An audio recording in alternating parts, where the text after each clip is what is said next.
Bonjour à tous, bienvenue dans l'univers de l'invisible expliqué, un podcast qui part à la rencontre des professionnels côtoyant au quotidien le monde de l'invisible, pour œuvrer avec bienveillance et humilité vers une meilleure connaissance et compréhension de soi et du monde qui nous entoure. Qu'entend-on réellement par invisible ? Tout est-il vraiment si imperceptible, si mystérieux, si secret ? Que ne voulons-nous pas voir autour de nous et en nous au point de ne pas se connaître réellement et comprendre ce qui se passe à l'intérieur de nous ? Plonger avec l'invisible expliqué dans un univers qui, pendant longtemps et encore aujourd'hui, a été qualifié de sorcellerie, d'infondé, de superflu, d'imaginaire, pour les plus fragiles ou pour les fous. De quoi avons-nous si peur ? Décortiquons et démystifions ensemble le fonctionnement de ce monde qui est à la fois en nous et autour de nous. Partons à la découverte des mémoires cellulaires, de l'hypnose, des neurothérapies, des médecines ancestrales, des énergies et bien d'autres. Je vous souhaite à tous une très bonne écoute.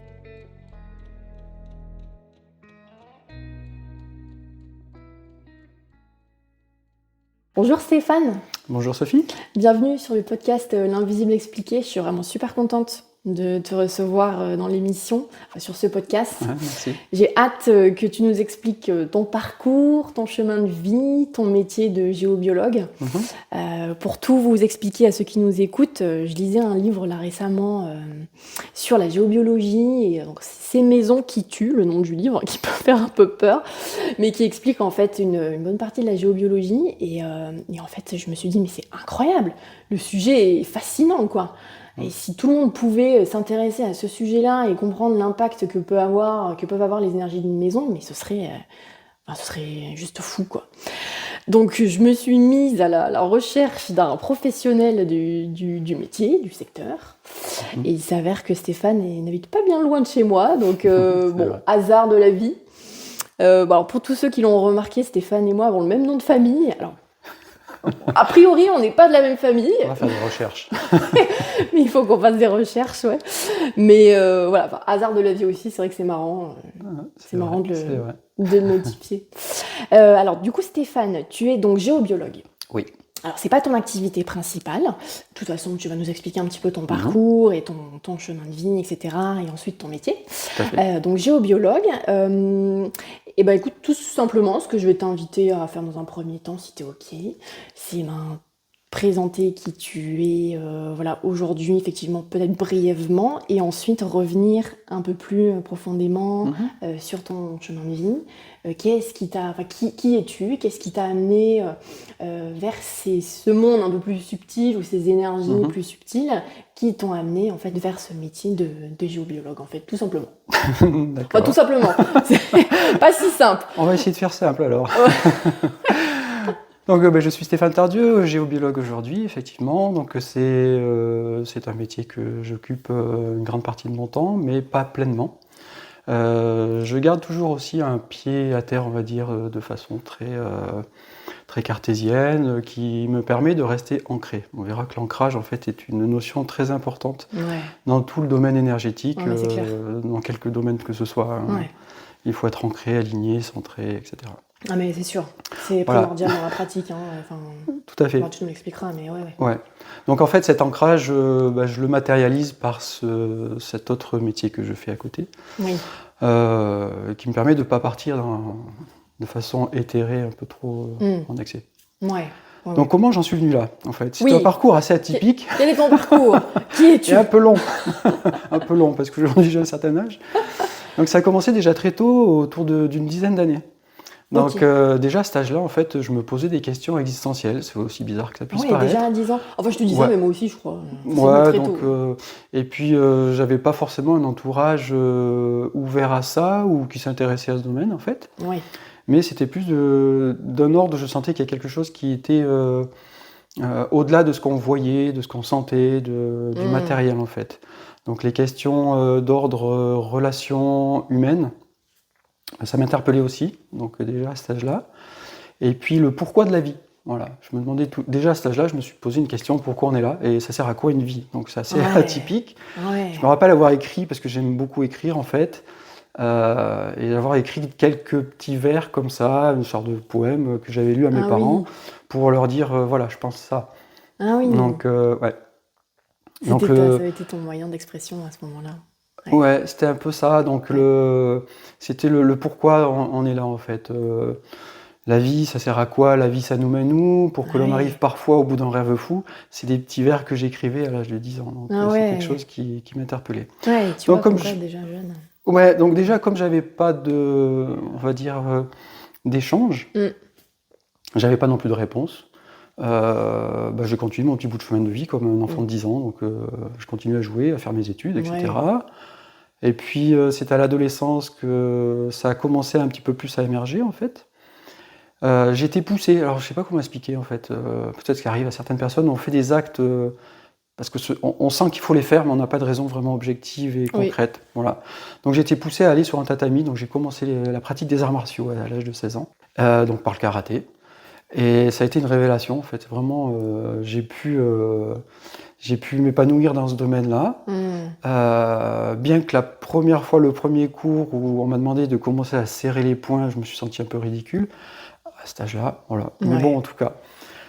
Le lien avec mon avancée, en fait, était que sur cette pratique, il y avait un homme de 30-35 ans, donc qui avait quand même pas mal d'écart d'âge par rapport à moi.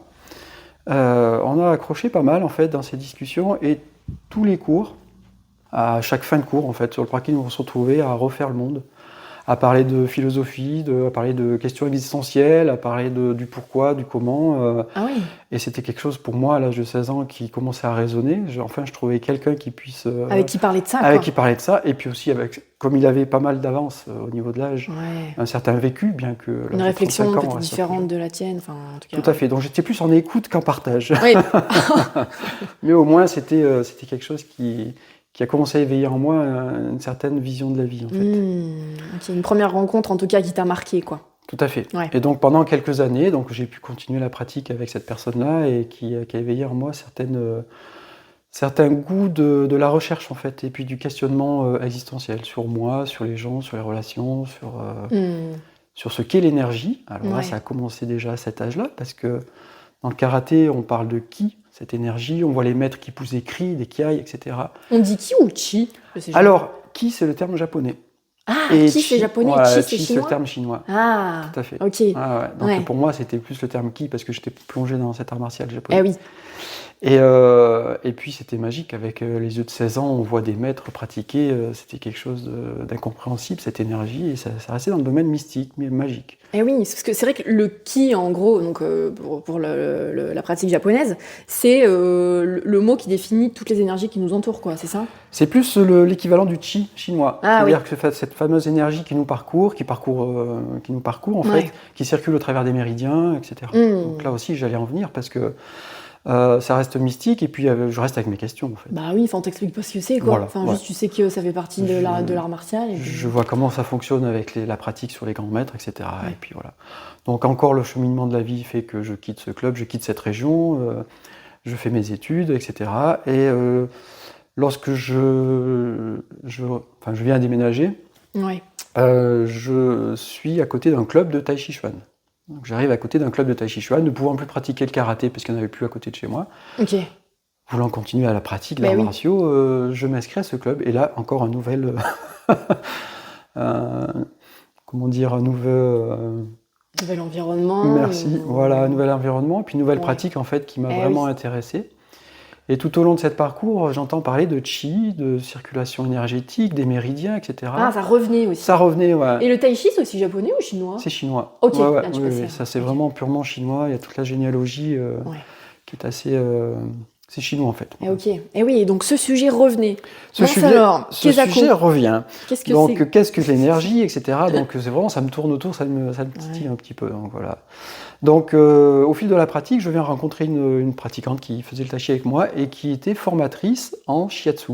Donc, le shiatsu est une pratique, en fait, énergétique japonaise qui vise à rééquilibrer l'énergie du corps en faisant des pressions, alors avec le pouce, les mains, le coude, etc. L'acupression, Voilà, c'est de l'acupression, en fait. C'est de l'acupuncture sans aiguille, on va dire. Eh oui, d'accord. Voilà. Et on travaille sur l'énergie du corps au travers des méridiens. Donc je m'inscris forcément à la formation pour en savoir plus et puis pour affiner mes connaissances. Donc je fais les 3 ans de formation et puis j'en viens à obtenir mon diplôme de praticien shiatsu. Ok. Donc génial. j'ai quelques éléments de réponse déjà par rapport aux énergies. Eh oui, tu comprends déjà un petit peu mieux comment ça fonctionne, quoi. Ouais, mais te ça parle reste un peu corporel. plus. Mais Tu vois, ça reste corporel. Ça reste ouais. corporel. J'ai toujours cette question, en fait, il y a quelque chose qui nous entoure, qui ne se voit pas, et je comprends pas les rouages, en fait, parce que j'ai pas les mots, je suis trop jeune, j'ai pas les personnes non plus qui peuvent m'expliquer. T'as quel âge à ce moment-là? Bah là, j'avais une 20-25 ans. Ah oui, donc Enfin, t'étais- dans ces eaux-là, Ouais, enfin, assez ok. jeune. Oui, t'as eu quand même un éveil aussi Finalement. assez jeune, mine de rien. Ouais. Ouais. Donc, je continue ma pratique, et puis je pratique le shiatsu, donc je lis aussi pour comprendre mieux ces méridiens. À côté de ça, t'as un boulot, enfin tu suis des Ouais, études voilà. étudiantes et t'as un boulot, enfin t'as une vie, disons, plus classique. Tout à côté, fait, mais complètement classique ouais. en fait. Je travaille en bureau d'études, donc je fais du dessin industriel, donc je travaille Ouais. sur un logiciel et je fais de la conception en 3D Ouais, voilà. sur des systèmes mécaniques. Donc Ok. donc c'est purement rationnel, Bah, oui, clairement. concret, et voilà. Ouais. Donc il y a ces deux côtés en fait qui me façonnent. Et au fil du temps, je veux en savoir plus. Je cherche toujours des formations parce que je suis friand de formation en fait. T'es curieux. Je suis Tu curieux. creuses. Et depuis quelque temps, en fait, je cherche une formation avec des bols tibétains. Mmh. C'est quelque chose qui résonne, enfin pour le dire du coup en moi. Et on me propose en fait une formation de massage tibétain, mais aux huiles et non pas aux bols tibétains. Donc Tu y vas, tu j'y vais, je m'inscris à cette formation et je fais cette formation et j'obtiens également, donc je vais au bout de la Du formation, processus, du et- processus. Ouais. Ok. Et donc je propose aujourd'hui Aussi des massages. des massages. Donc ça c'est les massages tibétains aux huiles, en fait, c'est issu de la médecine tibétaine traditionnelle, au même titre que le shiatsu, c'est issu de la médecine traditionnelle chinoise. Donc on utilise des huiles différentes selon la typologie même des personnes. Et voilà, donc il y a encore un aspect et une relation au corps qui est différente parce que le massage profond, on fait fusion avec la personne en fait et on travaille sur l'énergétique de la personne. C'est pas un massage doux superficiel. Oui, c'est pas un massage californien ou pas d'essence, quoi. Enfin, Non, c'est vraiment ça n'a rien à voir. Non, mais. voilà. Ok. Donc je continue mon chemin, mais j'ai toujours ce rapport avec le corps du coup, tu vois, donc le shiatsu dans le massage, après le massage tibétain, ça reste toujours quelque chose de corporel en fait. La pratique des arts martiaux, ça reste encore corporel, Ouais. donc énergétique, etc. Et donc je continue continues mon comme petit ça. bout de chemin comme Ouais. ça, voilà. Toujours en gardant pour optique de trouver en fait autre chose tu vois, qui résonne en moi. Ouais, Et tu sens qu'il y a toujours un truc à aller creuser, mais tu sais pas trop quoi. Ouais. Et puis, parcours de ma vie, en fait, j'entends parler un peu de magnétisme, des choses qu'on peut faire avec les mains, alors sans toucher le corps, à distance, en fait, des trucs un peu... ça y est, là, ça commence à me parler, en fait. Tu vois, comme si des œillères pouvaient s'ouvrir, en fait, Ok. le champ des possibles, en fait, s'ouvre. Et t'en avais jamais entendu parler de ça avant? Pas vraiment, en Pas fait. spécialement. J'apprends à ce moment-là, justement, Ok. qu'un membre de ma famille pratique ça. Et quand tu en parles, du coup, les langues se dénient. Oui. Et c'est souvent ça. Hein. Voilà. Eh oui. Et donc cette personne me dit, mais Stéphane, tu devrais aller voir une telle formatrice, je l'ai trouvée bienveillante, très proche de l'accompagnement, en fait, élèves, de tout ça, et tu devrais peut-être avoir des réponses et tout ça. Donc j'appelle cette personne, donc on reste 1 heure au téléphone, et là aussi c'est encore le flash, quoi. Et, Ouais, ça match, quoi. ouais, complet.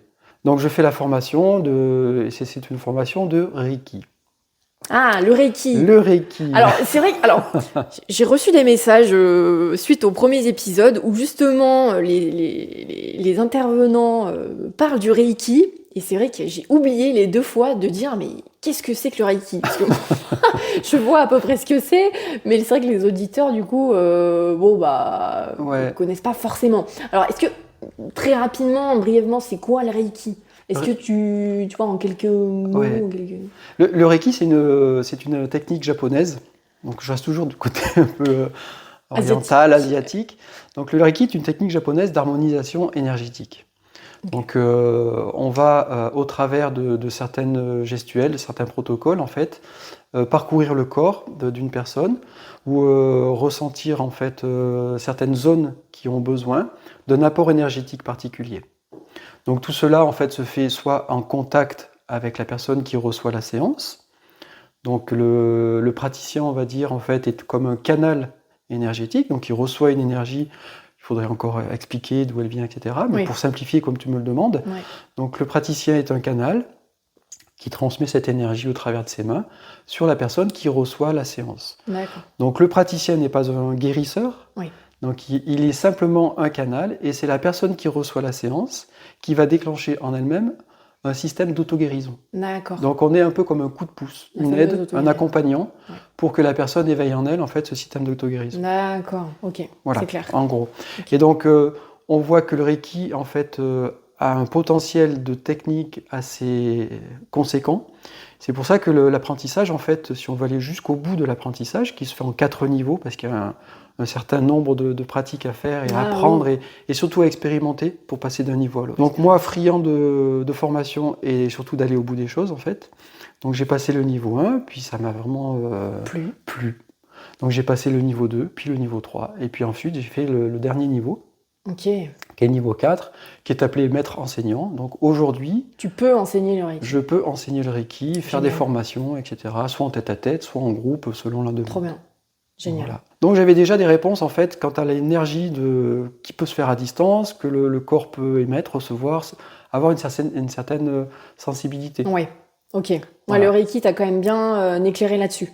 Oui, tout à Ouais. fait. Et puis la personne qui m'a formé également était dans une bienveillance hors du commun, Ouais. et d'une clarté d'explication, et puis toujours disponible à mes questions, même que ce soit après les stages, après, etc. Donc Ouais. c'est plus une amie qu'un professeur. Non, ouais, génial. Non, mais c'est vrai que c'est Totalement. important C'est- voilà, dans le ça, c'est processus vraiment- de tomber sur C'est des vraiment un personnes. lien qui s'est s'est créé. créé, qui s'est noué. Ouais, tout à fait. Génial. Ok. Donc mon petit parcours de vie continue. Et entre-temps, donc, dans mon cheminement, j'ai été amené à acheter une maison suite à ma séparation. Ouais. Et j'ai acheté une bâtisse des années 1800 et quelques, en fait. Vieille bâtisse. Ouais, une vieille bâtisse. Avec une histoire. Avec une histoire très lourde et chargée, en fait. Et il s'est passé des choses assez bizarres et particulières. Et qu'il faut vivre pour vraiment comprendre et peut-être passer à y croire, en fait. Ah oui. Donc aujourd'hui, je n'y crois pas, je suis simplement factuel. C'est-à-dire, je De suis pas ce dans dont une tu as été croyance. témoin. Voilà, j'étais témoin de ça. Donc pour moi, c'est pas une croyance, c'est une réalité. Oui. C'est une petite Nuance, différence, mais qu'une qui a petite son nuance. importance. Tout à fait.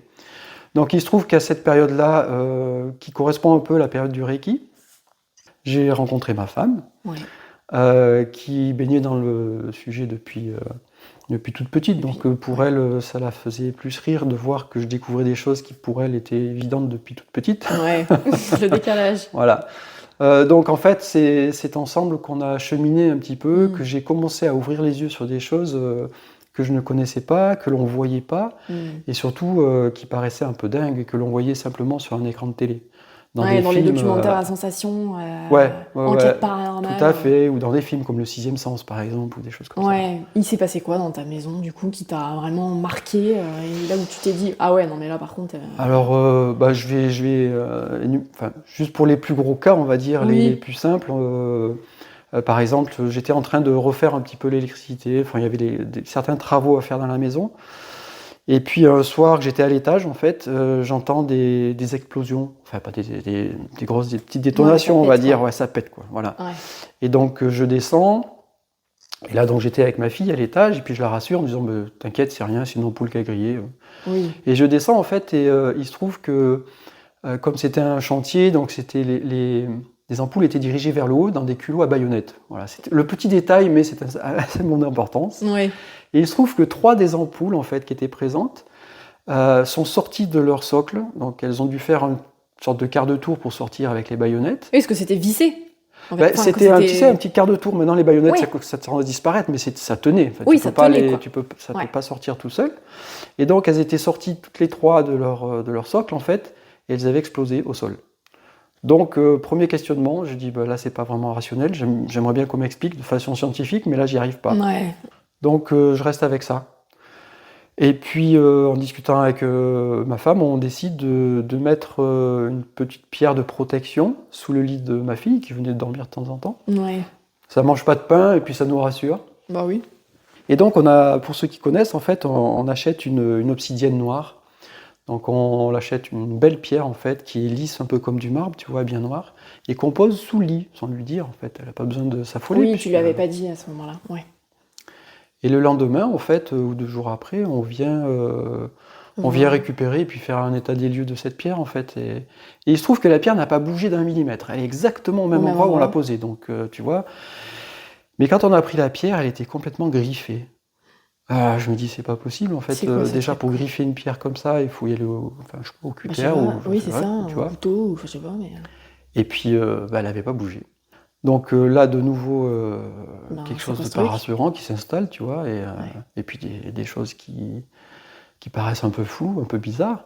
Parce que ta fille, quand elle venait dormir, elle dormait mal, ou c'était juste quand ça te rassurait, toi, de mettre cette pierre protectrice sous le lit de ta fille, parce que, ben voilà, c'est ton enfant, et que du coup, dans la maison, tu te sentais un peu bizarre Elle dormait comme un bébé. Elle dormait bien. Ouais, ok. Ouais, elle m'a dit à chaque fois, mais je dors bien dans ta maison, papa, et tout. Et donc c'est pour ça que je lui en parlais pas, parce que je voulais pas l'affoler, et puis je lui dis, bah écoute... Ok. C'était plus pour toi, te rassurer en quelque sorte, quoi. Ouais, et puis mettre quelque chose de protection. Donc, il valait mieux que la pierre reçoive que ce soit elle, par exemple. Donc, dans ce cas-là... dans l'idéal, c'est quand même mieux, oui. Voilà, et puis pour finir, en fait, avec cette maison, parce qu'il y aurait d'autres choses un peu plus folles les unes que les autres, j'ai eu cette expérience, donc je suis venu à vendre cette maison, en fait. Avec des scrupules au début, parce que tu dis, tu revends quelque chose comme ça, comment ça va être perçu pour les personnes qui arrivent. Mais on m'a rassuré avec d'autres personnes qui étaient dans le milieu, on me dit, t'inquiète pas, on n'est pas tous de la même sensibilité, puis de toute façon, il se passera ce qui se passera, mais tu revends la maison. Donc j'ai mis la maison en vente, et puis il se trouve qu'il y a 2 personnes qui avaient les clés, donc l'agent immobilier et moi. Et on se quitte le lundi en disant, on se retrouve le samedi pour voir le client qui... voilà. Et elle m'a dit, je passe dans la semaine avec le client pour faire une visite. Et puis, du coup, moi, j'arrive le samedi à la maison, mais j'arrive le 1er, en fait. Bon, j'ouvre la porte principale. Et puis, en fait, ce que j'ai omis de dire, c'est que dans le fond, en fait, de la cuisine, il y avait une porte en bois qui donnait sur la cave. Il fallait descendre, en fait. Et cette porte en bois, en fait, était très difficile à ouvrir. Donc, il y avait un crochet en métal, comme ça se faisait avant et tout, il fallait lever.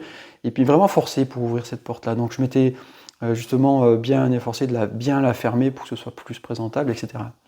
Et quand j'ai ouvert la porte le samedi, la porte était grande ouverte. Ah oui, t'arrives et la porte est ouverte. La porte était grande ouverte. Alors, je me dis, ils ont fait la visite, mais ils ont oublié de la fermer, ça s'arrête là, quoi. Et l'agent immobilier arrive et me dit, écoutez, monsieur Tardieu, je suis vraiment désolé. J'ai pas pu passer cette semaine. Et donc je suis resté là-dessus avec cette question, qui a ouvert la porte et comment ça s'est ouvert, parce qu'il n'y avait que eux et moi qui avaient la clé. Voilà. Donc je suis arrivé à revendre la maison très rapidement. Et, tant mieux. Ouais. Et puis avec toutes ces expériences-là, en fait, je me suis dit, il y a un autre domaine encore à exploiter, et puis à comprendre surtout. Oui. Donc j'ai encore cherché des formations, j'ai cherché en fait sur le sujet. Et j'ai trouvé une formation sur la géobiologie. La fameuse. Voilà, la fameuse formation sur la géobiologie. Et là, je me suis aperçu, en fait, qu'il n'y a pas une, mais beaucoup de géobiologie, de façon d'aborder la géobiologie. D'accord. Donc j'en ai choisi une, en fait, que je pratique aujourd'hui, qui me convient très bien. Et puis, donc j'ai fait cette formation, donc ça se passait en module, en fait, en week-end. Et puis, donc j'ai fait toute cette formation-là. Et ensuite, venait une option pour devenir géobiologue pro. Donc là, c'était une semaine intensive dans le sud-ouest pour apprendre justement à aller chez les personnes et à faire une expertise complète en fait de géobiologie.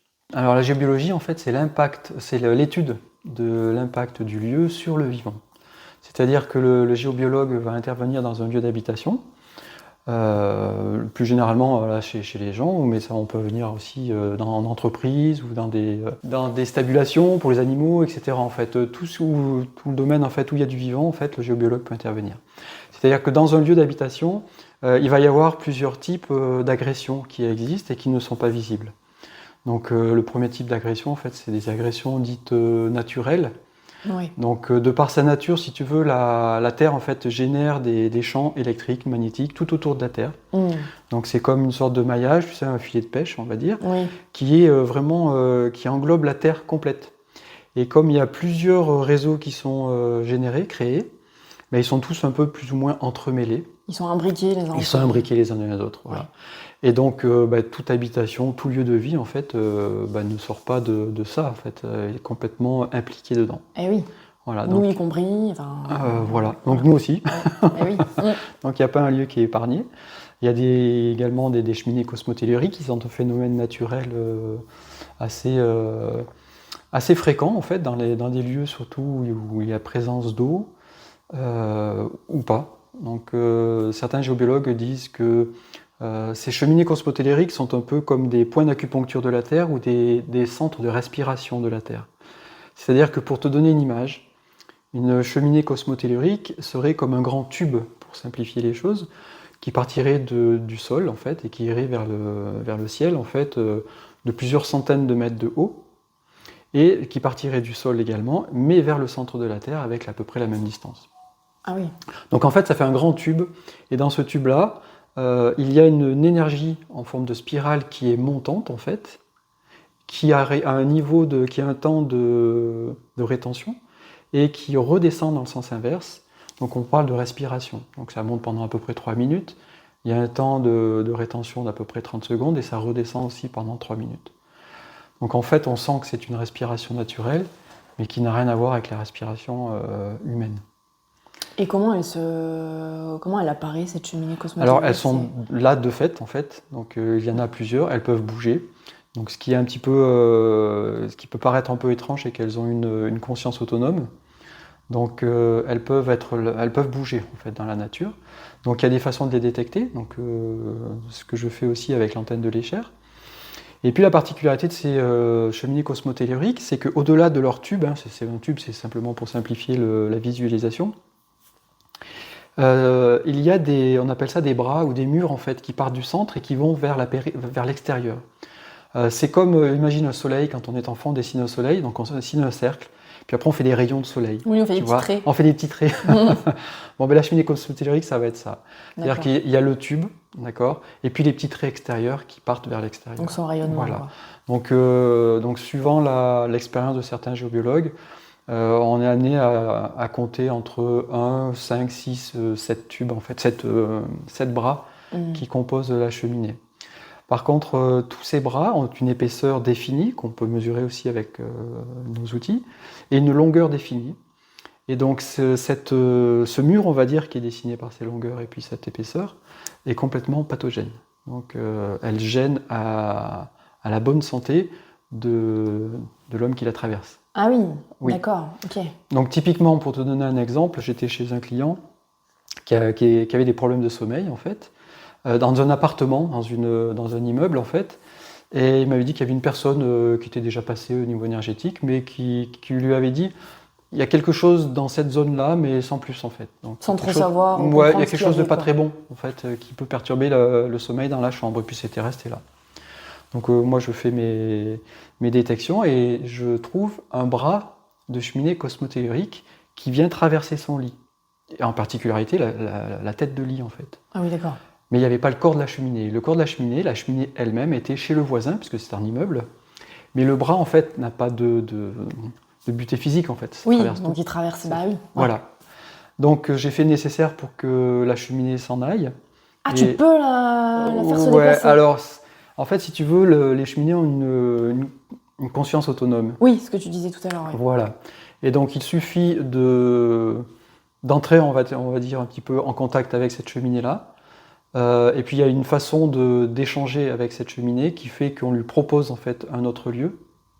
Et il y a une façon de faire en fait pour que la cheminée puisse s'en aller. Voilà. Et tu utilises du coup l'antenne de l'Escher, oui, ce que tu disais, ça c'est un petit outil, c'est un petit bâton en fait que tu orientes. C'est ça en fait, c'est une, on va dire comme une baguette en fait, c'est une tige de 20 cm à peu près, où il y a un socle avec deux petits bras en métal. Ouais. Donc c'est deux petites branches en fait en métal qu'on saisit avec les deux mains. Et du coup au centre on a une tige en fait à peu près de 20 cm où dessus il y a un curseur en fait. Voilà. Et ce curseur, on va le mobiliser de haut en bas suivant la graduation qui nous intéresse pour trouver tel ou tel événement, telle ou telle émanation. Et donc quand on va rencontrer cette émanation, par exemple je cherche une cheminée cosmotellurique, donc je vais positionner ce curseur sur une valeur particulière. Qui correspond à la valeur de la... Exactement, okay. Qui correspond à la valeur de la cheminée cosmotellurique. D'accord. Et dès que je vais rentrer en contact, l'antenne va basculer. Ça Ok. va me simplifier, on va dire, ça va me simuler la présence de Eh oui, cette antenne, d'accord. Ok. de cette cheminée. Ok, donc tu arrives à la déplacer. Donc là, c'était le cas. Tu as réussi à déplacer en tout cas Voilà, donc ça c'est un exemple, de cheminées cosmotelluriques qui peuvent se manifester dans un lieu d'habitation, Ouais. même en immeuble, tu vois. Et donc ça peut en avoir un impact sur le sommeil. Ça peut aussi avoir d'autres impacts sur la santé, les Si cheminées tu veux, ça cosmotelluriques. perturbe. Alors, soit ça peut perturber le sommeil, on peut avoir une sensation désagréable de mal-être en fait dans l'appartement sans savoir pourquoi, ou peut-être se sentir un peu observé, ou etc. Donc il y a Ah oui, plusieurs on peut se sentir manifestations qui observé, peuvent. ok. Une sorte de présence pour les gens les plus sensibles en fait. Ah oui, ok. Ouais, ouais. Ce qu'on peut du coup interpréter par la présence d'une entité ou quelque chose comme ça, alors qu'en fait Éventuellement, c'est autre ouais. chose, quoi. En fait, je pense que toutes les personnes qui ont cette sensibilité-là auront des explications un petit peu différentes, en fait, suivant leurs mots, suivant leur expérience, Ouais. et cette sensation d'une énergie qui te perturbe et qui te dérange. Ouais, d'accord. Donc, alors, ça serait très long à parler des cheminées cosmotelluriques, c'est pas vraiment le sujet d'aujourd'hui, mais disons qu'il y a beaucoup de sortes de cheminées cosmotelluriques. Donc, tu as plusieurs tailles en fait, de cheminées qui peuvent varier de 50 cm de diamètre jusqu'à 3 mètres, 5 mètres de diamètre en fait. Donc, c'est des grosses cheminées cosmotelluriques. Ouais, d'accord. Il y en a d'autres beaucoup plus étroites en fait, plus fines, et qui ont parfois, alors tous ne s'accordent pas à dire la même chose, mais qui ont des fois une certaine vertu en fait, parce qu'il y a des cheminées qu'on dit positives et des cheminées négatives en fait. Ah, Donc voilà, donc il y a tout il y a tout on va un dire panel tout un panel de cheminées, D'accord. mais de toute façon, il est bon que ce soit en dehors du lieu de vie, parce qu'on n'a pas le même rythme respiratoire que ça. D'accord, ok. Voilà. Donc ça, c'est une émanation naturelle, au même titre que l'émaillage dont j'ai parlé tout à l'heure, les réseaux en fait, Ouais. qui sont imbriqués les uns dans les autres. Donc cette première en fait détection est vraiment importante dans un lieu d'habitation, pour savoir s'il y a des veines d'eau souterraines également. C'est vrai que les veines d'eau souterraines, c'est ce qu'on connaît le plus. Enfin, en tout cas, dans ce qu'on entend et ce qu'on écoute, c'est souvent c'est pas bon d'habiter Oui. sur un cours d'eau ou Ouais, sur ouais. une rivière souterraine. Ou, voilà. Ouais, effectivement, c'est quelque chose de plus en plus répandu, et puis Ouais. ça revient, les anciens ils disaient que, etc. Donc Oui, il y a- c'est ça. il y a pas mal de. Voilà, on en parle facilement en fait, sans savoir pourquoi. En mais on rapport à sait que l'eau, c'est en pas tout cas, bon. c'est plus démocratisé, quoi. Oui, Ouais. le reste va venir aussi. Mais donc les veines d'eau, effectivement, ont vraiment un effet délétère sur la santé. Alors, juste pour préciser, dans tout ce qui est réseau, veines d'eau, etc., ce qui est délétère, c'est l'intensité, on va dire, de l'agression par rapport à la durée. C'est-à-dire que si on a une faible intensité mais qu'on reste des années dessus, il va y avoir un impact vraiment fort sur la santé. Hein, ou alors si c'est vraiment une grosse intensité d'agression, en fait, les effets vont se faire sentir beaucoup plus rapidement. D'accord. Donc dormir sur une veine d'eau, en fait, va perturber le sommeil, va nous faciliter la levée de nuit. En fait, on va se lever plusieurs fois pour aller aux toilettes.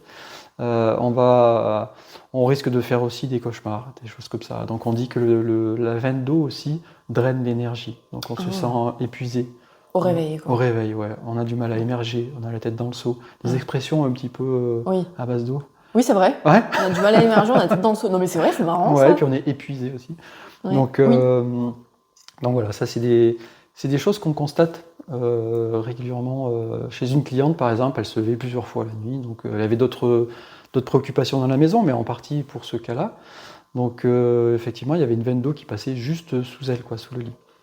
Donc l'idéal, en fait, c'est de se sortir de ce cours d'eau, c'est-à-dire que le plus simple, c'est de déplacer un peu le lit, si on peut. Oui. Donc, et d'être à l'abri comme ça, de passer dans une zone neutre, non pathogène en fait. Oui. Et du coup, on n'a plus ces effets-là. Alors, effectivement, c'est ce qui a été fait chez cette personne-là. Donc, elle a vu vraiment une grosse différence, un sommeil retrouvé, et puis moins de fatigue, et puis surtout ne plus être obligé de se lever plusieurs fois la nuit. Incroyable. Donc, c'est chouette. Ouais. Ouais. Parce que du coup, les vannes d'eau souterraines, est-ce qu'elles peuvent être déplacées ou est-ce que toi tu recommandes plutôt de s'accommoder, disons, de se déplacer nous, quoi? Oui, alors moi réagencer. j'ai une philosophie de travail, j'ai cette première approche qui fait que on ne dérange pas la nature le plus possible. C'est-à-dire que je vais toujours privilégier de déplacer l'homme qui s'est installé là, Oui. de façon volontaire et sans savoir le pourquoi du comment. Je privilégie toujours, et en fait, j'encourage toujours les personnes à se déplacer. Donc, si on peut bouger le lit de 20 cm, on va bouger le lit de 20 cm. Oui. Donc, au même titre que les réseaux, que ce soit le réseau Curie, le réseau Hartmann, qui Ça, sont on y aussi, reviendra après, on ouais. les verra un petit peu après. Ouais. Ouais. Donc, toujours privilégier ce déplacement-là. Bouger D'accord. un fauteuil, c'est peut-être beaucoup plus facile que de déplacer, d'agir sur la nature qui est là oui. pour une raison où, voilà. C'est comme ça, quoi. Ouais, Ouais. c'est un peu l'image de, tu vois, tu as un jardin avec un super bel arbre, mais toi tu veux mettre je sais pas, construire un barbecue par exemple, ou un four à pizza, Ouais. un four à pain, tu vas couper l'arbre pour mettre ton four là. Non, décale un peu ton four, tu vois. Oui, Tu oui, pries, non, mais bien sûr, je vois. Ouais. Voilà, tu respectes la nature. Ouais. Mais est-ce que dans les cas vraiment où tu ne peux pas du tout déplacer justement un petit appartement, où il y a vraiment peu de possibilités d'aménagement pour arranger la situation, est-ce qu'il y a quand même la possibilité de déplacer ou de dévier légèrement? Parce que les pauvres personnes qui dorment plus, on leur dit c'est pas possible, on peut pas bouger ça. Oui. Est-ce qu'il y a quand même... Alors, dans les cas, alors, ça m'est pas arrivé. Enfin, j'ai toujours trouvé une solution. D'accord. Hein, pour que la personne se sente mieux que lorsque je suis arrivé en fait. Ouais. Donc il y a des solutions où justement c'est très facile, on peut bouger le lit, on peut changer de pièce aussi. Hein, Ouais. donc le lit la chambre devient bureau ou inversement. Ouais. Dans le cas donc justement où on peut pas, pour répondre à ta question en fait, donc on comprend bien que physiquement on peut pas déplacer le cours d'eau puisqu'il passe à travers une faille géologique en fait sous la terre en fait, donc on va pas pouvoir agir. Par contre, on peut, avec certaines pratiques, réduire les effets néfastes émanés par ce cours d'eau-là.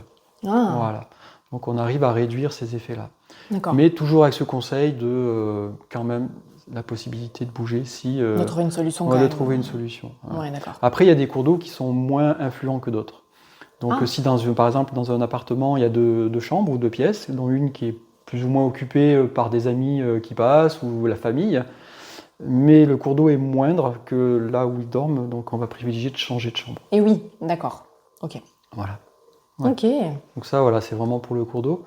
Après, il y a les réseaux qui sont imbriqués les uns dans les autres aussi, donc il y a pas mal d'effets qui sont pathogènes en fait au fil du temps, hein, si on est exposé régulièrement à ces réseaux-là. Donc tu as les réseaux Hartmann, réseau Curie, tu as le Grand Diagonal, le réseau Sacré. Donc ces réseaux-là en fait sont les plus connus. Il y en a encore beaucoup d'autres en fait, mais disons qu'il y a certains réseaux qui sont moins influents, donc on s'en occupe peu. D'accord. Voilà, il y a moins d'impact en fait. Et quel est à ces réseaux, tu vois par exemple réseau Curie, c'est un champ plutôt électromagnétique, c'est un champ plutôt... Ouais, alors on appelle ça en fait qu'il est de nature magnétique. Donc pourquoi magnétique? Parce Le que Curie. Le Curie, Ok. réseau Curie. Moi je pense au Curie, la Ouais, saison de monde. Ouais, ça donne l'eau à la bouche. Alors le réseau Curie, en fait, c'est un réseau, si tu veux, ce maillage, lui, il a la particularité d'avoir... c'est comme un mur, en fait, si tu veux. Un mur qui a entre 40 et 80 cm de large. Oui, ça peut péter quand même. Oui, en fait, c'est... Alors, les cas d'école, si tu veux, c'est toujours très, très droit, la même épaisseur. Mais en fait, il faut toujours mesurer ce qu'on trouve chez les personnes, parce que ce réseau-là est de nature donc magnétique, et on s'est aperçu que ce réseau se déforme, peut se déformer avec des masses ferromagnétiques en fait. Donc par exemple, on prend un disque en fonte de muscu, Ouais. voilà, et avec cette grosse masse en fait, on peut arriver à bouger ce réseau, par exemple, Ah, qui est d'accord. de nature magnétique. Donc il est arrivé, donc j'ai des confrères qui ont fait des expertises et ils comprenaient pas que le réseau à l'étage en fait était complètement déformé. C'était hors cas d'école en fait. Ils comprenaient pas cette déformation. Alors, ils Oui. faisaient confiance à leur détection plutôt que de tracer un truc droit comme on a appris à l'école, Oui. l'école de géobiologie. On trace vraiment ce qu'on trouve et ils comprenaient pas cette déformation. Et ensuite, il est allé donc juste à l'étage en dessous, qui faisait partie de l'habitation. Il se trouvait que ces habitants en fait avaient chez eux une encre de bateau. Donc une masse assez conséquente en fait, qui agissait sur le passage du Curie. Ah, Voilà, c'est un exemple que je relate. Ok. Ouais, tout à fait. Donc ça va avoir comme effet soit des maux de tête, des un peu des irritations, des crampes aussi nocturnes, si on est parcouru par un réseau Curie, donc on peut avoir des crampes nocturnes. L'agitation, Voilà, de puis l'agacement. on trouve mal le sommeil, tu vois, donc on se retourne souvent, etc. D'accord. Donc il y a ce réseau-là. Ouais. Typiquement, chez une cliente qui dormait, enfin c'est pareil, j'étais appelé parce qu'elle trouvait pas le sommeil, donc elle mettait beaucoup de temps à s'endormir, elle avait des gros maux de tête, et puis elle avait beaucoup de douleurs au ventre, et puis des problèmes féminins. Voilà. Ouais. Donc des problèmes en fait de menstruation qui étaient assez importants. Donc tout un lot de soucis en fait qu'il fallait résoudre. Et au final, après avoir fait les détections, je me suis aperçu que là où elle dormait, il y avait un cours d'eau qui était croisé avec un réseau Curie, et le croisement de ces deux en fait était au niveau de son ventre, à peu près. Donc Incroyable. ça c'était déjà le reflet de son mal-être, et le surplus en fait pour ses maux de tête, c'était que sa tête de lit donnait donc sur une cloison, et derrière cette cloison en fait ils avaient mis un bureau avec son conjoint, où lui était très adepte des jeux vidéo, etc. Donc il jouait jusqu'à point d'heure le soir. Elle avait la tête juste derrière la cloison avec l'ordinateur, etc. Donc imagine ce champ électromagnétique terrible. Donc là j'ai mesuré des valeurs qui sortaient des normes. Et donc après discussion, on a inversé, c'est-à-dire que la chambre est devenue salle de jeu, on va dire. En plus l'ordinateur était plaqué contre le mur opposé, très loin de tout. Et le lit était placé en zone neutre, là où était leur bureau. Et donc, elle dort bien, elle a moins ou plus mal de ventre, voilà, tout est revenu un peu dans l'ordre. C'est fou. Puis j'imagine qu'en plus la pauvre, elle avait dû aller voir son gynéco, je sais pas combien de fois, elle avait dû faire un tas d'examens et pas comprendre quoi. Donc c'est pour ça que c'est quand même assez, j'allais dire un peu. C'est quand même gratifiant de voir qu'on peut trouver des solutions. Mais c'est clair. Et puis c'est des solutions vraiment simples dans ce cas-là. Tu vois, tu dis, bon, écoute, ton bureau, tu deviens chambre, et puis la chambre, tu deviens le bureau. Oui, ça demande un peu de manutention, mais c'est pas grave, vous faites ça le week-end. Oui. Et puis après, quand la santé revient, c'est tout gagné, quoi. Donc effectivement, ça, pour définir, déceler et comprendre ça, sans la géobiologie, c'est compliqué. Ah bah c'est compliqué, voilà. On peut pas savoir. Il faut des outils, par exemple, pour mesurer les champs électromagnétiques. Et oui. Donc j'ai des outils, donc j'ai des appareils de mesure en fait, donc tout le monde peut les utiliser. Après, il y a pour trouver les réseaux, etc. Donc il faut se former un petit peu, avoir des outils de radiesthésie ou une sensibilité particulière, mais tout le monde peut le faire aussi. Et tu parlais de réseau Hartmann aussi tout à l'heure ? Oui. Ça c'est plus. Alors le réseau Hartmann, lui, il est assez particulier parce qu'il a donc ce maillage dont on parle, ces murs qui s'entrecroisent. D'accord. Le mur en fait fait à peu près 20 cm de large, donc il est beaucoup plus étroit que le réseau Curie. Et puis le maillage est très serré parce qu'il fait à peu près 2 mètres sur 2,50 mètres. Tu vois, t'imagines une salle avec des murs autour de toi qui font 2 mètres, 2,50 mètres. Oui, c'est une petite pièce, quoi. C'est serré. Ouais. Voilà, le réseau Curie, lui, c'est 8 mètres par 8 mètres à peu près, hein, pour donner juste un ordre d'idée. Et ce réseau Hartmann a la particularité qu'il a un plafond. Donc au-delà de ces murs, où tu pourrais te balader dans un labyrinthe, en fait, voilà, il a un plafond, en fait, qui fait à peu près la même épaisseur. Et donc c'est plus des cubes qui sont les uns sur les autres, comme des petits algécos, on va dire, qui symbolisent en fait le réseau Hartmann. Donc le point, on va dire, le plus à surveiller, le plus pathogène de ce réseau-là, est l'intersection de deux murs et du plafond, qui fait un cube. Voilà, donc on a un cube de 20 cm par 20 cm par 20 cm, à peu près, et qui lui est à surveiller à quelle hauteur il se trouve, parce qu'il peut être pathogène. Et suivant là où il est disposé, ça peut faire, ça peut faire un effet de distribution d'effets pathogènes dans toute la maison. Je m'explique. Un peu ricochet ? Disons que la nature de ce réseau Hartmann est de répandre ce qui le traverse au travers de ses mailles. C'est-à-dire qu'au croisement d'un réseau Hartmann, par exemple, est disposée malencontreusement une box internet qui émet énormément de choses pas très sympas. Et donc ça va faire de la friture en fait électromagnétique à travers ce réseau Hartmann, au travers de la maison. Tu vois. Donc ce qui est pas mal, c'est de regarder effectivement s'il y a ce cube en fait, ou ce croisement sur des lieux un petit peu stratégiques, pour pouvoir le déplacer ou déplacer la box, simplement. Donc on bouge la box de 20 cm, on a gagné. On répand plus au travers de la maison cette friture électromagnétique en fait. Parce que ça peut avoir quoi comme impact ces fritures Alors là c'est plus de nature électrique, donc ça va être les maux de tête aussi, hein, pour les gens qui sont sensibles, t'as envie de des démangeaisons, et puis il peut aussi amener dans certains cas, c'est arrivé, une sorte d'ambiance électrique dans la maison. Ah, ouais. Donc on est un peu tendu. sans savoir un peu pourquoi, parce qu'on est un peu sur les nerfs. Donc c'est un petit peu les effets que j'ai constatés jusqu'à aujourd'hui. Ouais, parce que c'est vrai qu'aujourd'hui on est quand même entouré d'appareils électroménagers qui émettent des ondes, quoi. Tu vois, comme tu disais, la box internet, le téléphone, la télé, le micro-ondes, le four, les plaques, enfin tout, quoi. Oui. Et sauf que a priori on ne va pas s'en passer. C'est pas pour aujourd'hui. C'est pas pour aujourd'hui. Vrai, et si un jour on s'en passe, c'est que je crois qu'il y aura un souci. Mais du coup, les gens qui sont sensibles, parce que tu vois, j'ai déjà entendu moi dans mon entourage une personne, pas énorme, mais une personne qui était extrêmement sensible, notamment à la box internet, et qui ne l'allumait que quand elle devait se servir de son ordinateur ou qu'elle voulait regarder un film, quoi. Sinon, elle devait l'éteindre carrément parce que ce que tu disais, ça lui créait des maux de tête, elle n'était pas bien, etc. Ouais. Et j'ai toujours trouvé ça dingue.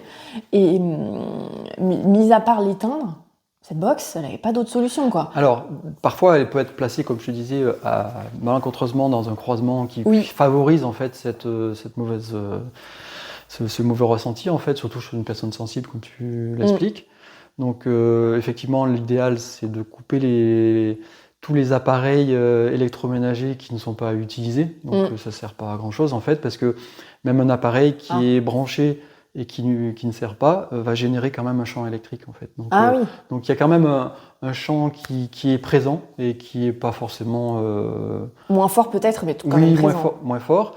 Alors, donc ils ne sont pas tous forcément nuisibles, parce que comme là, s'il y a une lampe de chevet à 3 à 4 mètres de toi, tu ne vas pas ressentir les effets, en fait. Donc il y a la première chose à faire, c'est l'éloignement, en fait, pour ne pas subir les effets négatifs. Par exemple, sur une plaque induction, ça, il va y avoir des valeurs mais qui explosent le plafond, en fait. Donc si on reste en fait devant une plaque de cuisson plusieurs heures à faire à manger, etc., là on va quand même recevoir pas mal de choses. Donc ce qui n'est pas forcément le cas, on met quelque chose à chauffer, à cuire, etc., puis après on bouge, etc. Parce que c'est temporaire. Voilà, mais quand même ces plaques induction sont particulièrement à surveiller. Comme exemple, il y a aussi les bases de téléphone sans fil. Alors ça, c'est quand même quelque chose qui n'est pas bon du tout.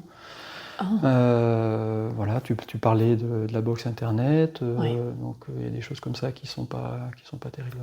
Le four à micro-ondes. Alors le four à micro-ondes, là je vais peut-être faire bondir certaines personnes, mais on nous explique en formation que le four à micro-ondes a simplement 2 emplacements super intéressants. Voilà. Donc le premier emplacement super intéressant, c'est la déchetterie, et le deuxième intéressant, c'est à la cave. Ah ouais, carrément, quoi. Bon, je caricature vraiment pour choquer un petit peu les auditeurs, mais c'est quelque chose qui n'est pas forcément très bon au niveau des ondes. Ah oui. Voilà. Bon. Sans rentrer dans une polémique, je suis simplement factuel par rapport aux appareils de mesure, et puis aux mesures qu'on nous donne aussi en géobiologie, qui sont des seuils à recommander par rapport à la santé. D'accord. Voilà, qui ne sont pas forcément les mêmes seuils. Donc, par exemple, pour l'EDF, quand on construit une maison, on a des prises, en fait, on a une valeur de prise de terre qui aujourd'hui est tolérée jusqu'à 100 ohms, en fait, par exemple, pour donner une valeur. Nous, en géobiologie, on va conseiller d'avoir une valeur beaucoup moindre, en fait, beaucoup plus faible, en fait. Quasiment 10 fois plus faible que ça. Ah oui, 10 fois plus faible que ça. Sauf que dans la construction, du coup, j'imagine qu'ils mettent des prises de terre à 100 ohms, du coup. Ouais, alors disons que ça, c'est une valeur max qui est plus ou moins qui met en place, mais je constate en fait que les valeurs sont pas si élevées que ça, sauf dans des fois dans des maisons ou des grosses bâtisses assez anciennes. Là, j'ai vu des 300, des 400 ohms. En prise de terre. Ah ouais, c'est quelque chose d'assez fort. Donc là, il faut. Et du coup, ça, je conseille toujours d'agir. Sur toutes les autres prises de ta maison, en fait. Oui, alors normalement, tu as une prise de terre par habitation, donc par maison. Donc typiquement, tu as ton tableau électrique et puis tu es relié à la terre, en fait, il y a une prise de terre pour toute la maison. Donc, à quelques valeurs vraiment très, très, très faibles, en fait, toutes les prises de terre de la maison sont identiques. Quelque chose près, ça va avoir la longueur du fil qui va varier, mais bon. Ouais, d'accord. Voilà. Donc en fait, sur des valeurs qui explosent comme ça, entre 300 et 400, je conseille de faire quelque chose pour atténuer cette valeur-là. Donc généralement, il faut faire appel à un électricien, parce que il faut faire appel à un professionnel du domaine. Donc, moi, je ne suis pas électricien et je ne fais aucune intervention. Voilà, je fais simplement le constat. Je suis là pour constater, pour conseiller et puis pour agir dans le domaine qui me concerne en fait. Ouais. L'électricité, non.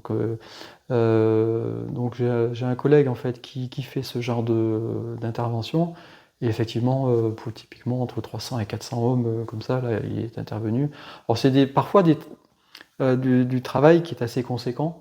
Et si c'est possible de le faire, c'est-à-dire qu'il faut creuser, faut mettre plusieurs piquets de terre en fait, relier les uns entre les autres avec un maillage particulier, etc. Ah oui, c'est pas rien. C'est pas rien. C'est Voilà. gros travaux quand même. Ouais, donc ça c'est nécessaire, tu vois, typiquement pour ce client-là, m'avait appelé parce que c'est assez rigolo, elle avait le sentiment que son problème chez elle venait d'un domaine électrique.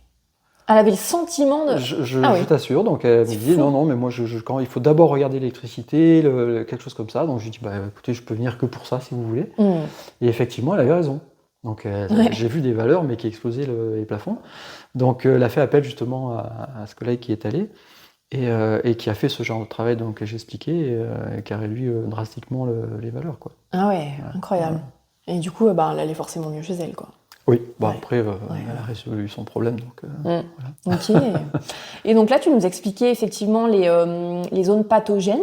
Oui. Alors, en tout cas, certaines zones pathogènes et les causes. Oui. Et est-ce qu'il y a d'autres choses que ce qui émane de la Terre Oui, alors, tu as des zones, on parle de pathogènes forcément, parce qu'on appelle le géobiologue, parce qu'on a un problème, on ne se sent pas bien, etc. Ouais. Mais il faut savoir qu'il y a ce qu'on appelle le réseau sacré ou le réseau solaire, qui lui est bénéfique en fait.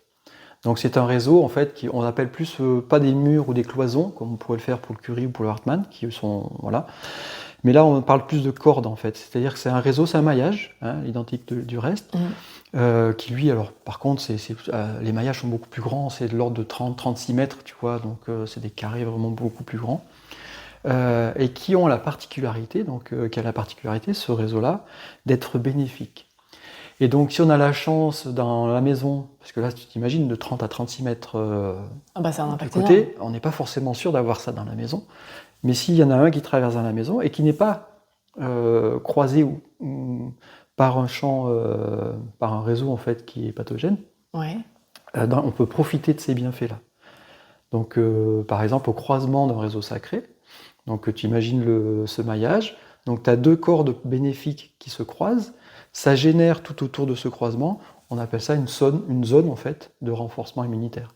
Donc on va privilégier ce lieu pour favoriser un instant de lecture, de travail, pourquoi pas de méditation, etc., de repos dans cette zone-là. Effectivement, si elle est bien placée dans la maison. Ah oui. Donc l'idéal, si ça tombe dans une chambre d'amis, dans un bureau, une bibliothèque, qui est dédié un peu à ça, ou une salle de méditation pour ceux qui font ça. Ouais. Donc on pose le zafou, donc le coussin de méditation, sur ce croisement-là, et on bénéficie de ce réseau. D'accord. Mais Voilà. ça c'est pareil, c'est un réseau qui émane de la Terre, quoi. Enfin, c'est des champs... plus du ciel en fait, c'est un cosmos. Ah. Voilà, les réseaux sont cosmotelluriques, donc lui il vient plus d'en haut. Donc c'est pour ça qu'on l'appelle réseau solaire ou réseau sacré. Ou réseau aussi. sacré, c'est la même chose en fait. Voilà, c'est la même chose, c'est deux termes différents. D'accord, voilà. Ok. Donc, super intéressant. Ouais, donc savoir qu'effectivement il n'y a pas que du négatif, donc il y a Oui. ce réseau qui est positif. Quand même. Quand même. Après, alors ce réseau, quand il est traversé, comme je disais, par d'autres réseaux qui sont plus ou moins reconnus pathogènes, perd ses vertus en fait. C'est un peu dommage. Ah, Ouais, il rayonne c'est le pas. mauvais qui gagne, ouais, c'est triste à dire. C'est lui qui perd quoi. Ouais. Par contre, pour revenir sur le réseau Hartmann de tout à l'heure, en fait, donc lui favorise, comme je disais tout à l'heure, l'émanation de ce par quoi il est traversé. Donc si on arrive à trouver par exemple un croisement, un cube en fait de réseau Hartmann, et que l'on peut disposer dans ce cube-là quelque chose de très positif, ça va émaner dans tout ce réseau-là. Donc moi j'ai situé dans ma salle de soins à la maison un lieu, justement un endroit précis en fait où se croise là, et lorsque je fais des soins en fait, je reçois des personnes, je dispose toujours une bougie en fait par exemple à ce croisement-là. Typiquement, par exemple, ça fait une sorte de protection. Et est-ce que, parce qu'on parle souvent, c'est que la géobiologie c'est moins connu, mais on parle souvent de ce qui semble peut-être un peu plus ésotérique, Oui. Mais tu vois, tout ce qui est mémoire des murs, les entités, etc. Est-ce que ça rentre dans le champ d'un géobiologue, de la pratique d'un géobiologue? Ouais, tout à fait. Tout à fait. Ouais, ça fait partie en fait du travail du géobiologue. C'est-à-dire qu'à chaque expertise, donc je fais d'abord toutes les détections en fait naturelles dont on vient de parler, d'accord. Donc je m'occupe aussi de tout ce qui est pollution humaine en fait moderne avec l'électromagnétique. Et je m'occupe également de voir tout ce domaine un peu subtil. Oui. Donc il y a la mémoire des murs effectivement. Donc pour expliquer en 2 mots la mémoire des murs, parce qu'on parle de ça, mais de façon très simple en fait.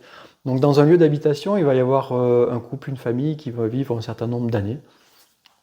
Il va y avoir de la joie, il va y avoir des colères, il va y avoir même des fois de la tristesse, ou dans les pires des cas, de la violence, des séparations, ou ça peut être encore pire. Hein. Et donc toute cette énergie en fait qui est émanée de ces personnes-là vont s'imprégner dans les murs. C'est un peu comme si les murs étaient des buvards. Donc ça va imprégner en fait tout ce qui émane dans la maison.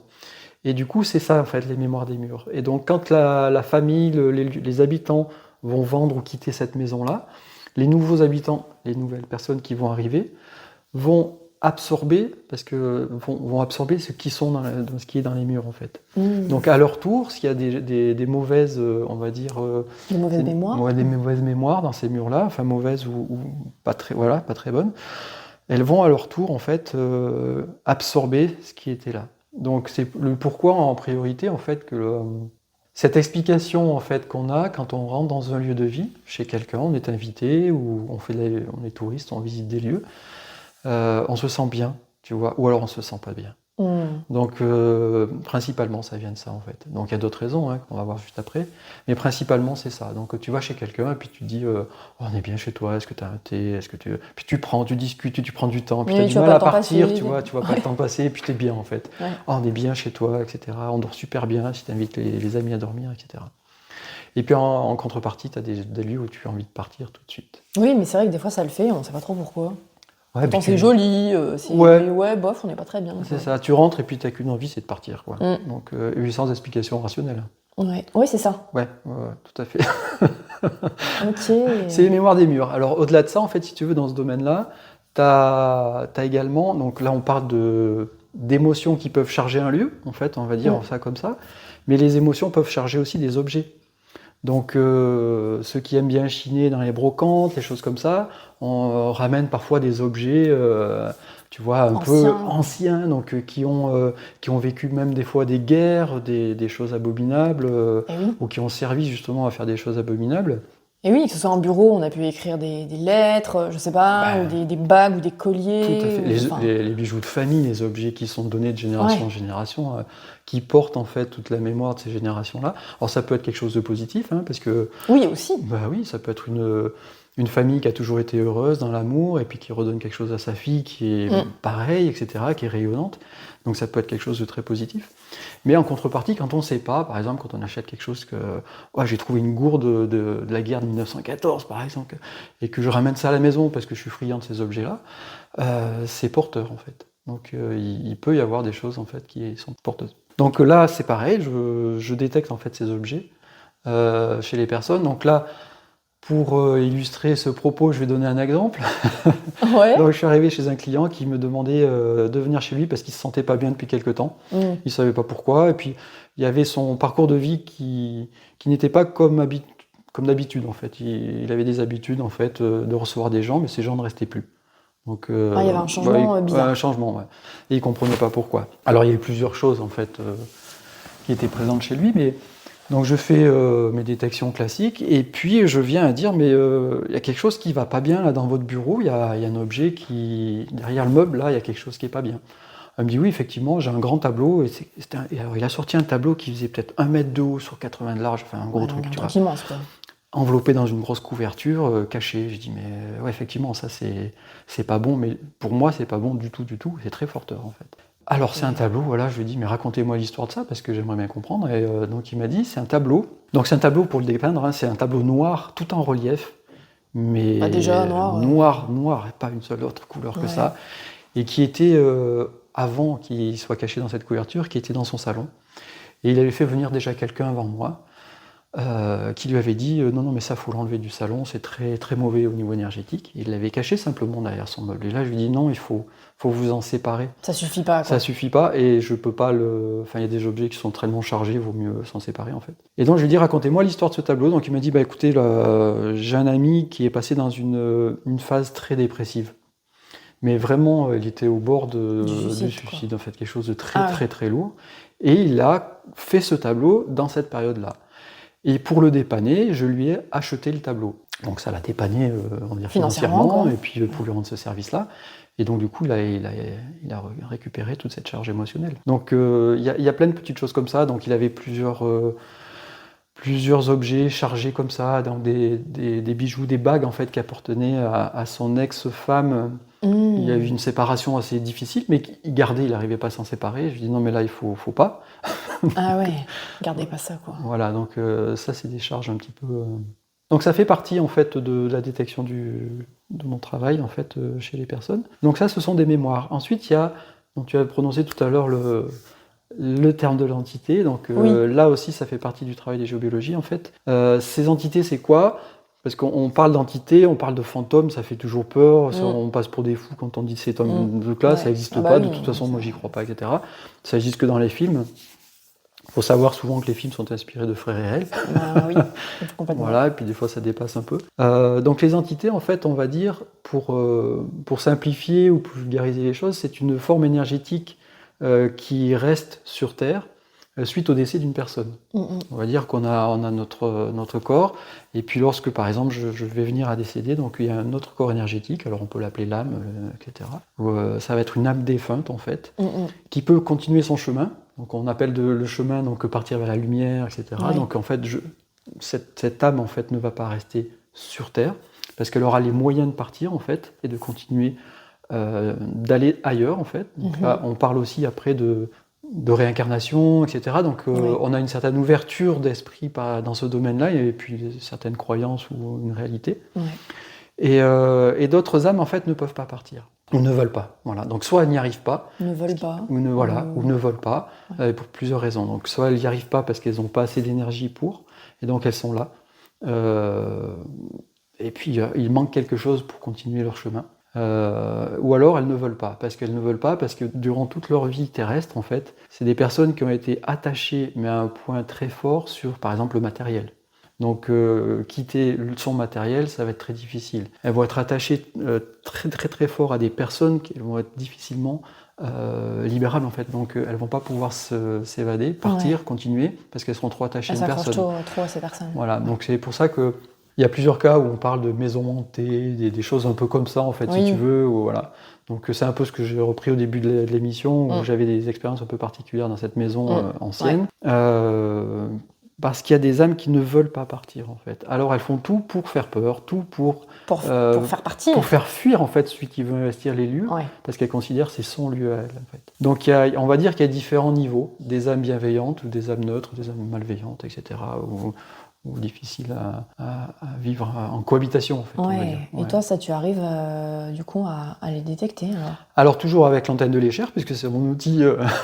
C'est ton outil fétiche. Voilà, mon outil fétiche en géobiologie. J'utilise le pendule aussi, donc ça, voilà, j'utilise le pendule. Et du coup, tu changes de degré, parce que tu sais, tout à l'heure, tu parlais sur l'antenne de l'échelle, tu parlais de différents. T'as une petite un petit curseur, un petit curseur, et donc tout à fait. en fait, en fonction des réseaux, en fonction des entités, si tu vas chercher une entité ou pas, tu changes de degré en fait. Tout à fait. Bon, je vais chercher mon réseau Curie en 6-9 par exemple, voilà, les Vendo en 7-8, et quand je viens chercher des entités, en fait, à voir la présence, je vais me caler sur 4-2 par exemple. Donc en fait, si tu veux, il y a à la fois l'outil, et quand je commence à travailler dans ce domaine, c'est comme si j'ouvrais ou j'appelais en fait une certaine sensibilité. Je sais pas comment expliquer ça, je m'ouvrais à ça. Donc c'est-à-dire que je suis comme si je suis plus ouvert en fait, je vais avoir cette sensibilité là et je vais sentir parfois une présence ou pas.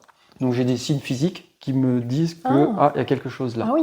Ouais. Donc chacun a des particularités en fait. Et toi, ça te fait quoi? Il y a des choses dans le dos, Ça te fait des frissons? Ouais, il y a des choses un peu dans le dos, ou un petit peu comme des frissons, et puis un mal-être Moi, des fois, la dernière cliente qui m'a appelé pour ça, exclusivement pour ça en fait, hein, pas pour le reste de la détection. Je suis rentré dans la maison et je dis hop, hop, hop, hop, on n'est pas tout seul. Ah, Et donc on a visité ouais. sa maison qui était sur 3 étages. Et c'était Et chaque après, ça étage s'est c'était avéré quand quand même t'as quelque chose. sorti ton antenne Oui, laitière et que oui, t'as- oui, oui. Ouais. Puis elle avait déjà un petit peu de sensibilité dans ce domaine-là. Ah, Et donc je lui ai montré certaines approches. Puis donc elle était super contente en fait de pouvoir après être pas autonome, mais de pouvoir avoir des certitudes ou des Ouais, confirmations ok. de ça. Ouais. Donc il y a jusqu'à un certain niveau en fait, je suis capable de pouvoir agir.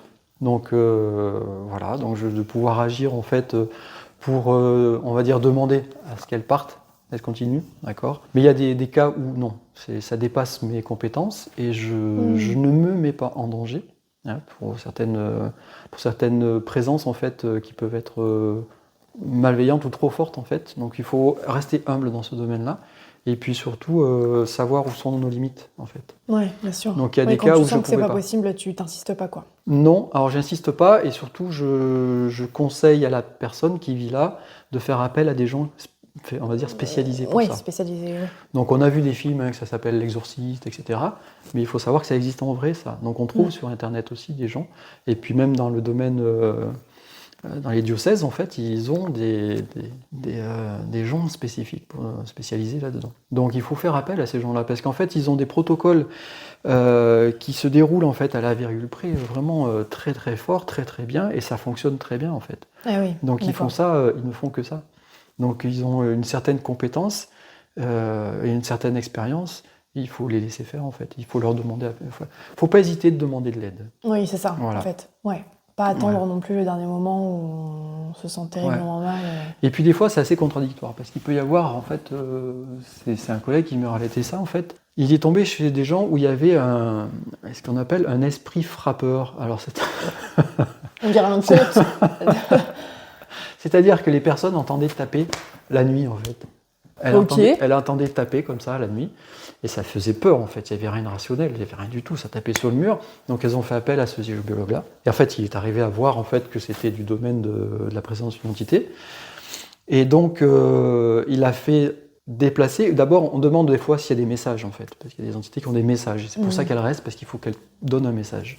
Et en fait, le message était que il fallait que ces habitants du lieu changent de chambre, en fait. Ah, d'accord. Alors, il ne savait pas le pourquoi du comment, mais en tout cas, il a fait en changer de chambre. Ok. Et depuis qu'ils ont changé de chambre, il n'y a plus aucun bruit du tout. Donc, il a voulu quand même creuser le pourquoi du comment. Ah bah oui. Il a fait quand même l'expertise géobiologique au-delà de cette entité, de cette entité, puis de ce pourquoi il était là. Et il s'est avéré en fait que ce couple-là dormait sur vraiment un croisement d'eau et de failles. En fait, je ne sais plus exactement Ce que c'était à l'origine, ce que c'était ouais, l'origine, ça allait mais en pas, fait quoi. de quelque chose de vraiment très fort au niveau pathogène. Ah. Donc voilà, c'est un esprit en fait qui voulait leur dire bouge. Oui, qui en fait était bienveillant Voilà, au final. bon, au final, voilà. Donc c'est ce genre de travail aussi qu'on est amené à C'est faire. marrant. Et c'est assez. Ça t'arrive souvent, du coup, dans les expertises que tu peux faire, d'avoir ce sujet-là d'entité, ou c'est quand même assez rare et c'est plus- Non, c'est pas rare du tout. Ah non, c'est pas rare du tout. Ouais. C'est pas rare du tout parce que les présences sont très fréquentes en fait, Ah ouais. et pas forcément dans les lieux d'habitation. Ouais. Et puis elles sont pas forcément liées au lieu d'habitation. Donc elles sont parfois liées aux gens. Donc les gens Eh oui. déménagent parce qu'elles se sentent pas, mais elles se sentiront mal partout parce que l'entité elle lui est liée en fait. Ouais. Donc il faut faire un travail dessus. Et puis il y a des entités qui bougent en fait. Donc, d'accord. voilà, il y en a beaucoup. Ouais. Et quand tu fais des expertises comme ça peut durer. Enfin, ça dure combien de temps Ça dure longtemps, non? Alors Si on là- fait appel à toi, combien de temps ça Oui. Alors en fait là ça va dépendre, ça va dépendre de ce que va me fournir le client. Ouais. Donc pour rentrer vraiment dans le vif du sujet, dans les choses vraiment très concrètes, c'est-à-dire que lorsqu'une personne m'appelle en fait pour faire une expertise géobiologique chez elle, donc on discute le pourquoi du comment, qu'est-ce qui fait, quelles sont ses motivations, donc, Pourquoi elle s'appelle, voilà, etc. J'aime bien en fait comprendre le contexte en Et bien fait sûr. des personnes. C'est important pour toi, Ouais, j'imagine. moi j'aime bien. Et ensuite, je demande si la personne a les plans de sa maison. Parce que ma façon de travailler, si tu veux, tout de ce dont j'ai parlé, le réseau, les valeurs électromagnétiques, etc., je les fais apparaître sur un plan en couleur. L'intérêt de ça, si tu veux, c'est que lorsque je vais m'en aller, chez la personne chez qui j'ai fait l'expertise, elle aura gardé chez elle une trace de mon passage. Donc un plan de sa maison, un plan son de sa appartement. maison. Donc je refais un plan comme un plan d'architecte, si tu Ouais. veux, donc à l'échelle, sur un grand format. Et donc je redessiné les cours d'eau, les réseaux, les lieux qui sont Tu vas tout plus à indiquer, favoriser. quoi. Je vais tout indiquer. Et du coup, la personne, en fait, pourra ressortir le plan 2 semaines après, dans 3 ans, parce qu'elle veut... Ouais. Ah bah tiens, c'est un jeune couple qui a un enfant, donc ils veulent utiliser la chambre. Mais attends, où c'est qu'on va mettre le lit de l'enfant? Ah oui. On va ressortir le plan du géobiologue, et puis on va plutôt le mettre là que là. Tu vois, bah ça oui. peut être pas mal. Mm. Voilà. Et puis ensuite, le gros intérêt de faire un plan comme ceci, c'est qu'on peut le poser sur la table à la fin de l'expertise. Généralement, la famille se met autour, et puis on discute, en fait. Et on s'aperçoit que tout le monde est concerné.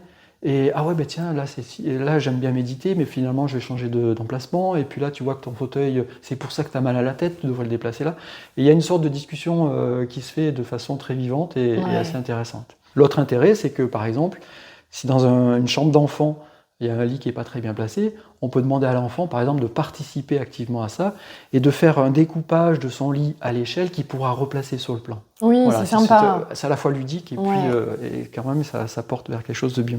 Ouais, c'est sympa de faire ça. Voilà, donc si la personne me fournit les plans de son habitation, je vais en amont chez moi préparer le fond de plan, si tu veux, redessiner la maison, etc. Oui. Ça me prend globalement entre 2 et 3 heures de travail. En fait, tu indiques aussi sur le plan, j'imagine, les différents lieux de vie où on reste potentiellement le plus longtemps. Donc le lit, le bureau, canapé. Oui, tout à fait. Je reproduis non seulement les murs, mais l'intérieur, le mobilier, en fait. Comme ça, après, quand tu fais l'expertise, tu vois si ça traverse un... Tout à fait. Tu as le résultat tout de suite. Oui. Donc ce travail, en fait, en amont, si tu veux, me prend à peu près 3 heures de temps. Donc une fois que j'arrive chez le client, le temps de faire la détection de tous les réseaux naturels, en fait, on va dire, plus la deuxième partie électromagnétisme, plus la partie mémoire des murs, etc. C'est très variable, en fait, parce que je suis tombé dans une maison où il n'y avait pas d'eau du tout. Donc tu parcours la maison, il n'y a pas d'eau. Donc là, tu gagnes un temps fou, parce que dans une autre maison où j'ai trouvé plusieurs courants d'eau, alors je parcours toute la maison, je fais des repères dans la maison, qui vont me servir à revenir, prendre des mesures. Par exemple, le cours d'eau, il a 3 mètres du mur, donc je le redessine après sur le plan.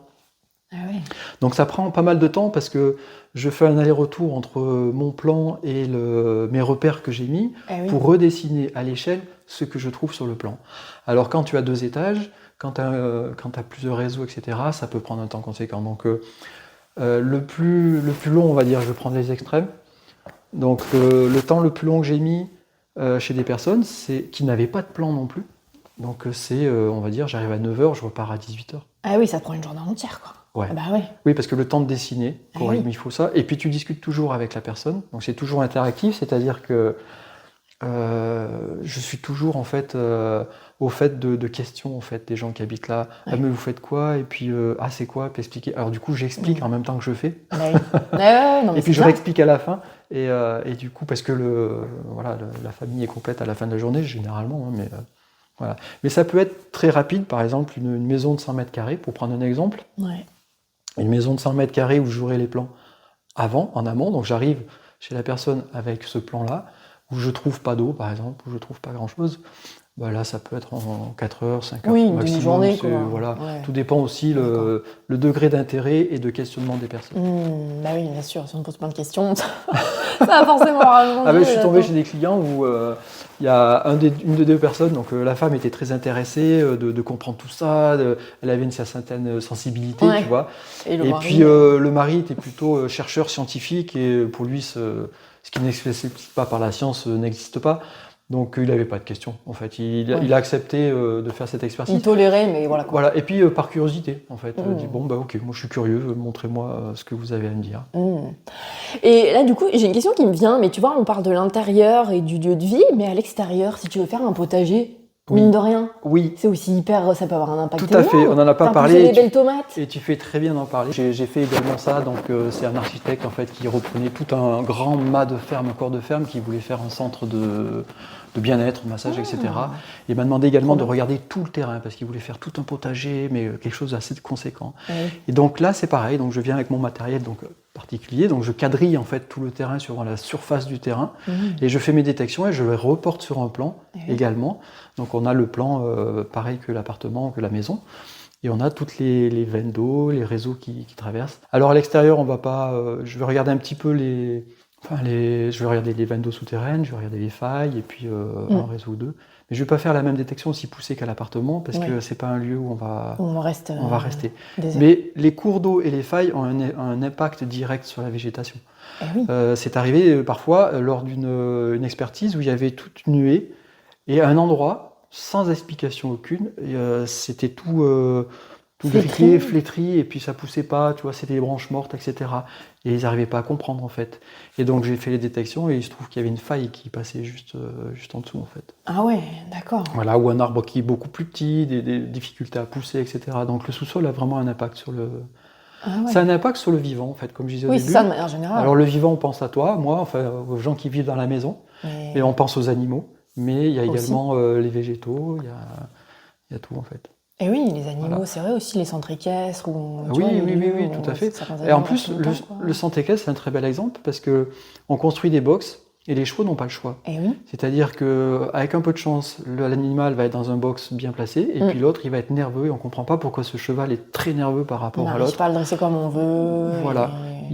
Dès qu'on le saurait, enfin quelque chose, voilà. Donc ça, en fait, la géobiologie a son impact là. Et on peut faire appel à un géobiologue en amont d'une construction de maison, au même titre dont tu parlais de l'extérieur. Mais du coup, c'est hyper important, enfin franchement. Mais oui. Donc on va regarder en fait, souvent avec l'aide de l'architecte qui lui fait les plans d'une maison sans se soucier de ça.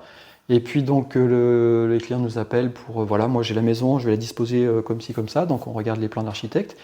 On fait l'expertise du terrain, et puis on dit, bah non, là, il vaudrait quand même mieux placer la maison ici, et ça évitera d'intervenir après pour essayer de faire des... Oui, en fait, c'est vraiment travailler aussi en collaboration avec l'architecte et les futurs propriétaires. Donc l'extérieur est important aussi. Et non mais complètement. Et ça t'est déjà arrivé, toi, de travailler justement sur, hormis ce client qui a fait appel à toi pour un projet de centre de bien-être, mais est-ce que tu as des exemples ou pas de géobiologues qui ont été contactés par des architectes, je sais pas moi, pour des hôpitaux, ou tu vois, des lieux quand même importants, quoi Non, parce qu'en fait, la géobiologie aujourd'hui n'est pas vraiment reconnue, on va dire officiellement déjà en tant que telle. Des centres comme les hôpitaux, comme tu le dis, et des choses comme ça, faire appel à quelque chose qui est du domaine un peu sensible, subtil, tout ça. C'est pas que c'est pas scientifique, parce que quand même les champs électromagnétiques de la Terre, c'est prouvé, ça existe. Donc il y a quand même un côté, je veux dire, concret. Oui. Mais oui, je vois ce que tu veux dire. C'est-à-dire que c'est pas... Par contre, on parlait au tout début du feng shui, de l'étude en fait des lieux, etc. Il y a encore de façon un peu plus moderne dans les villes, on va dire, en Asie, font appel à ça avant d'établir un commerce, des magasins, des choses comme ça, dans des lieux vraiment très, très fréquentés. Ouais, c'est plus commun, quoi, c'est plus accepté. C'est plus ouvert. Et encore que le feng shui, je trouve que c'est une pratique en Occident qui commence quand même à être un peu plus regardée, quoi. Oui, tu vois. Après, bon, peut-être pas de la manière aussi profonde dont tu en expliquais dans cette émission, mais peut-être un peu plus, ce mur, faites-le rose et pas vert, ou j'ai jamais fait appel à un expert de feng shui, mais est-ce que c'est pas plus un peu dans cet esprit-là de déco ou de bien-être intérieur et pas l'étude de tous ces réseaux dont tu viens de parler, quoi. Oui. Normalement, l'étude doit être complète. L'origine était complète.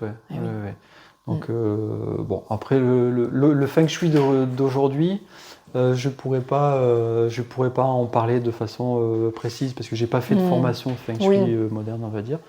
Donc je me garderai de dire un petit mot, mais je pense que ça apporte forcément un bien-être. Ah oui, non, mais c'est clair, je pense aussi. Tout à fait. Bah écoute, Stéphane, on a abordé pas mal de choses. Est-ce que tu avais d'autres éléments à nous partager, ou il me semble qu'on j'encouragerais un peu tous les auditeurs à s'intéresser peut-être à ce domaine qui peut parfois apporter des solutions, mais vraiment très très simples, vraiment très simples pour avoir un mieux-être en fait dans la maison. Et puis parfois, pourquoi pas, se dire, tiens, juste pour aujourd'hui, je vais m'ouvrir le champ des possibles, enlever mes œillères et se dire, je vais essayer de croire à plein de choses, ou alors de me dire, de nous donner la possibilité d'avoir cette ouverture-là, et de s'intéresser au sujet, quitte après à dire, non, pour moi ça me convient pas, et voilà. Non, mais c'est vrai que c'est fou quand tu y penses. Tout ce que tu as expliqué, c'est quand même dingue. L'impact positif que ça peut avoir, c'est quand même incroyable, quoi. Et j'encourage tous ceux qui sont intéressés dans tout ce domaine-là, de s'investir un peu, de lire, d'expérimenter, et pourquoi pas de faire des formations, parce qu'on est tous capables de faire ce travail. Si tant est qu'on prenne le temps de travailler et d'ouvrir un peu ses œillères. C'est un monde merveilleux. Merci Stéphane, en tout cas, pour ce partage. Oui, merci beaucoup à toi. C'était super enrichissant. Franchement, j'espère que les auditeurs auront autant apprécié que moi. J'ai apprécié t'écouter et en apprendre plus sur ton métier de géobiologue. C'est quand même dingue ce qu'on peut faire pour aller mieux, quoi. Je veux dire, c'est fou et c'est pas quelque chose qui est assez connu. Honnêtement, on n'en parle pas assez. Et il faudrait, parce que je trouve ça incroyable. Donc, merci beaucoup pour ta venue sur le podcast et puis pour avoir expliqué tout ça. Merci à toi, Sophie, et puis surtout pour la pertinence de tes questions et de la préparation de ton émission. Merci beaucoup. Encore. Merci pour votre écoute. J'espère que cet épisode vous aura plu et appris de nouvelles choses. Si vous souhaitez témoigner d'une histoire personnelle ou de votre parcours professionnel en lien avec ce podcast, n'hésitez surtout pas à m'écrire sur l'invisibleexpliqué.podcast@gmail.com. L'adresse est en description. Si vous souhaitez également me soutenir, je vous invite à laisser un commentaire, à liker et surtout à partager ce podcast. C'est le meilleur moyen de le faire grandir et pour ça, je vous en remercie. À très vite dans un prochain épisode.